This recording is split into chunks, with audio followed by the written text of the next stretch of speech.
Hi, everyone. Thank you very much for having me come speak to you today. I'm sorry that I couldn't attend all of the session today. I came later this afternoon, but it certainly sounds like you've been having a robust and interesting meeting and exchange here. So thank you for permitting me to present an industry perspective on chemical prioritization.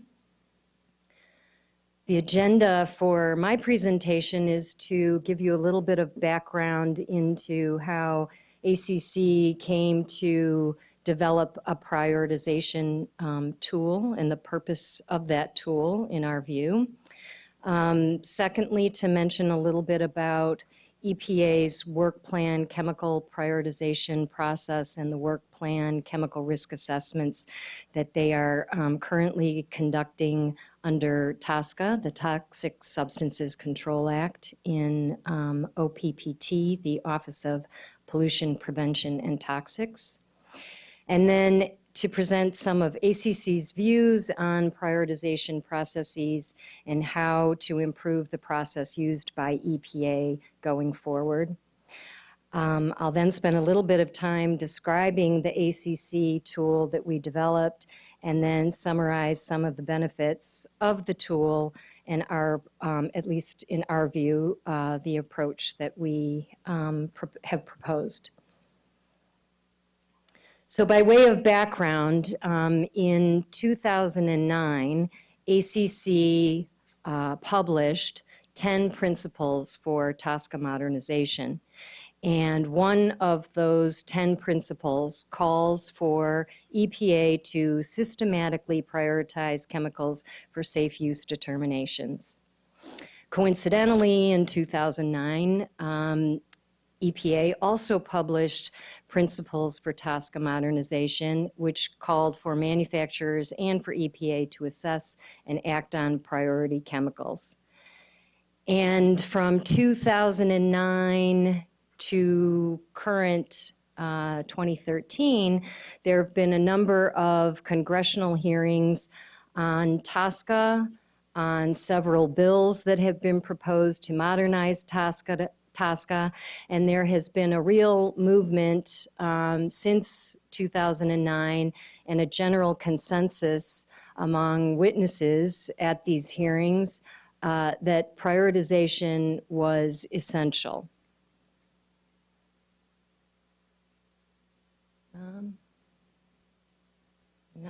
There we go.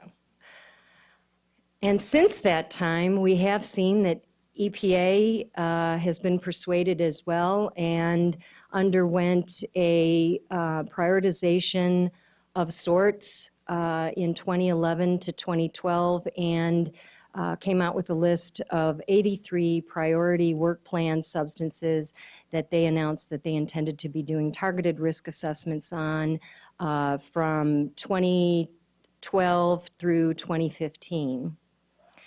And recently, this year in 2013, the CSIA, which is the Chemical Safety Improvement Act, which was is a bill that was introduced earlier this year by Senators Vitter and Lautenberg to modernize TSCA. And this is the first bill to modernize TSCA that has actually included a prioritization section within the statute.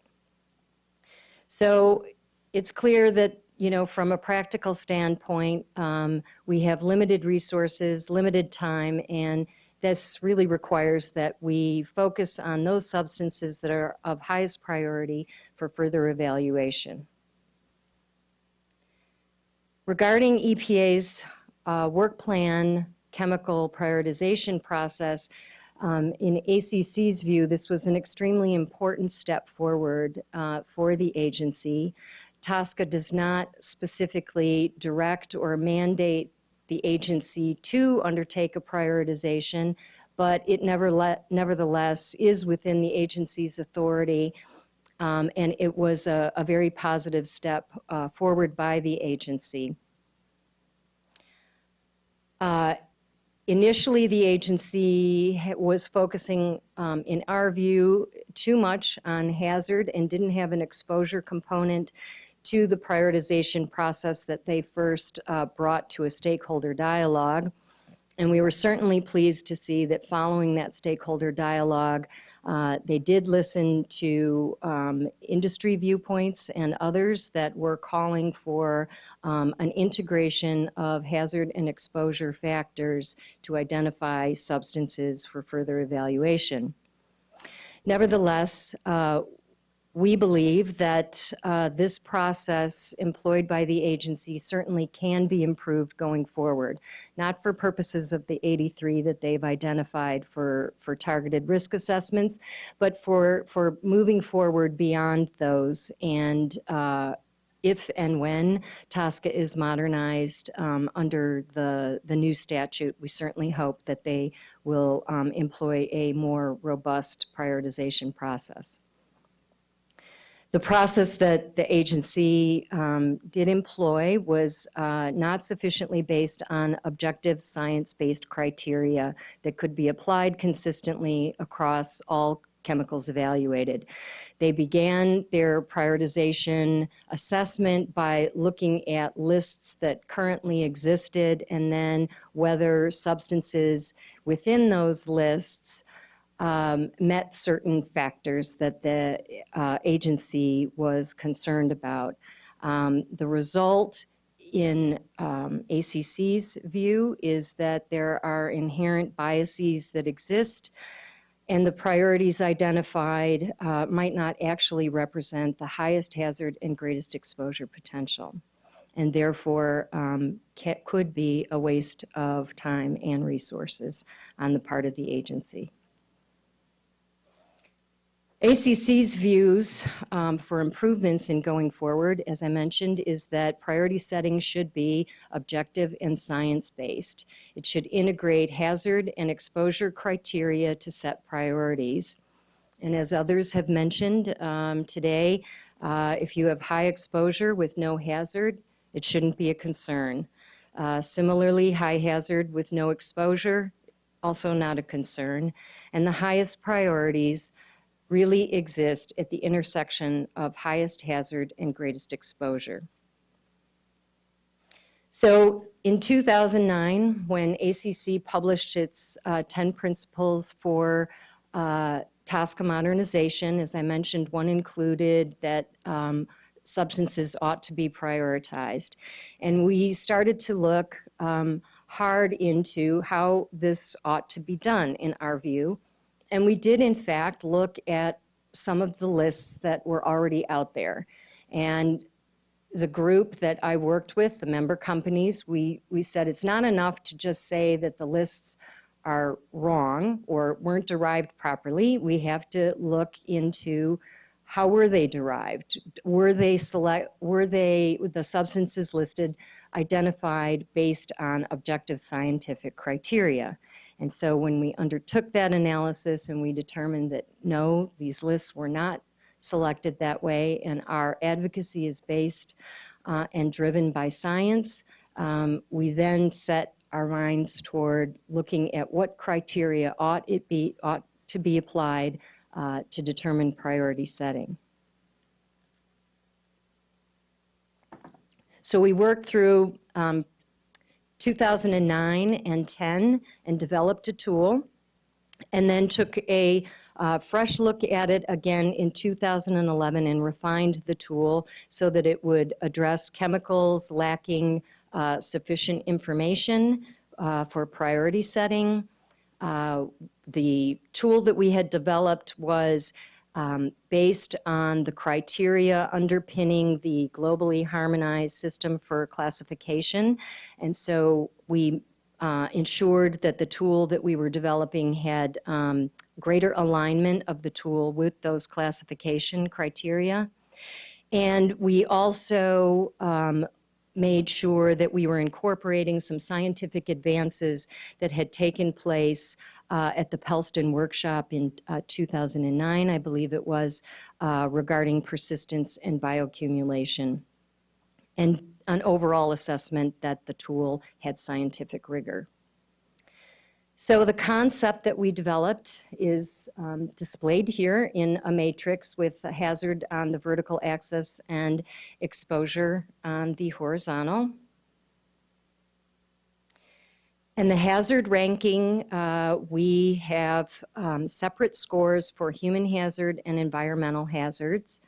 And the final hazard ranking that would be selected for any particular substance is based on the higher of the two, either the human health or the environmental score. Whichever is higher is the final ranking for the substance on the hazard axis. Hazard criteria are the same as used in the GHS framework and follow the human health and environmental criteria faithfully. And if there is insufficient information from existing information on substances, and what I mean by is existing, we mean that no company or individual using this tool would be required to generate new data to fill the criteria or to compare the criteria, but rather existing information that is out there using all tools, models, read across, QSARs, and so forth. But when there is insufficient information on a hazard endpoint, that triggers a higher ranking for the hazard component of the tool.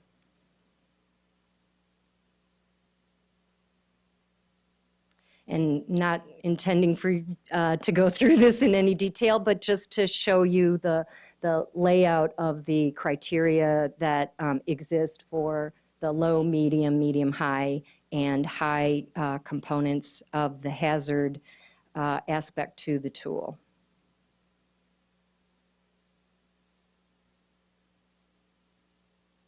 I'm having a little trouble with my tool here. There we go. And this also then just shows you the criteria for the environmental classifications.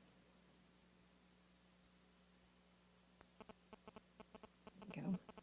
The exposure ranking for a chemical is based on a combination of three components. The use pattern, which is derived from, I have IUR definitions here, which stands for Inventory Update Rule, but the name's been changed, and I need to bring myself up to 2013. It's now called the Chemical Data Reporting Rule, and this is the rule by which, under TSCA, that companies report periodically on substances that are currently in commerce. So in the 2012 Chemical Data Reporting Rule, there was greater refinement on the uses, whether it's consumer, industrial, commercial, than had previously been the case in earlier inventory updates.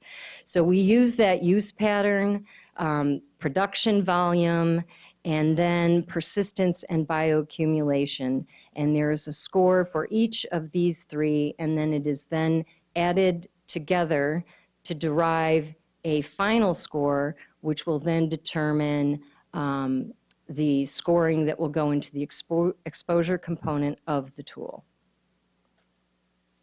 And here the exposure ranking is displayed in the matrix. So you can see the score that would be assigned depending upon whether you are a commercial or a consumer use, whether you are not persistent or bioaccumulative, et cetera, across the board. So the ultimate range of scoring for exposure that a chemical could receive is somewhere between 3 and 13. And these are the criteria for persistence and bioaccumulation criteria that I won't go through. And then this display shows you, again, the hazard with the criteria. On top is the exposure component, and then how the score is derived, and then where in the boxes flowing from lowest hazard and exposure in the uppermost quadrant of the box down to greatest hazard and greatest potential for exposure in the 9 box at the bottom right. And the numbers, I'm sorry, let me go back here. The numbers in each of the boxes, the 2, the 3s, the 4s in the display across the squares shows priority groupings. The hazard ranking combined with exposure ranking places a chemical in a priority grouping. Highest hazard, highest exposure is group 9. Lowest hazard, lowest exposure is group 2, with the intent being that an agency would focus on priority group 9 first as highest priority for further evaluation. We have a second tier to the prioritization process, which allows for more qualitative scientific judgment. This allows a regulator to consider factors that would not necessarily be present in the application of the scientific criteria. And the criteria that are included in this tool are factors such as biomonitoring, whether a substance is used in a children's products, emissions information, and whether there are any international risk management actions pending on a particular substance. And the impact of those criteria that could be considered would be that it would impact your priority of that substance within its priority grouping. So if you're in priority grouping 9, any one or more of these considerations would perhaps move you to number 1 in priority group 9.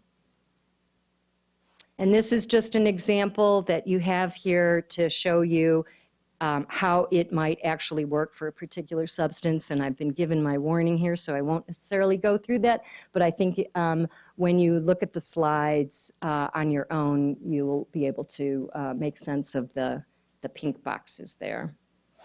So my final slide, just summarizing the prioritization, the benefits from the prioritization tool is that it is based on objective scientific criteria regarding both hazard and exposure.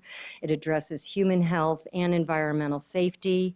It's transparent, and we believe helpful to view it in a matrix visualization. Highest priorities are clear. Exposure indicators used, use volume, persistence, and bioaccumulation incorporates scientific advances regarding persistence and bioaccumulation. And it is a flexible tool that can be updated to accommodate improved scientific information. And again, the qualitative factors can be used to influence rank ordering within a priority grouping. So that is my thank you for your attention. This is my email address if anyone is interested in reaching out to me after today's presentation, please do. And the link that I have here is the link to a narrative explanation of how to actually operate the tool. So if anyone was interested in trying to play with it a little bit, it's all spelled out there. So thank you so much.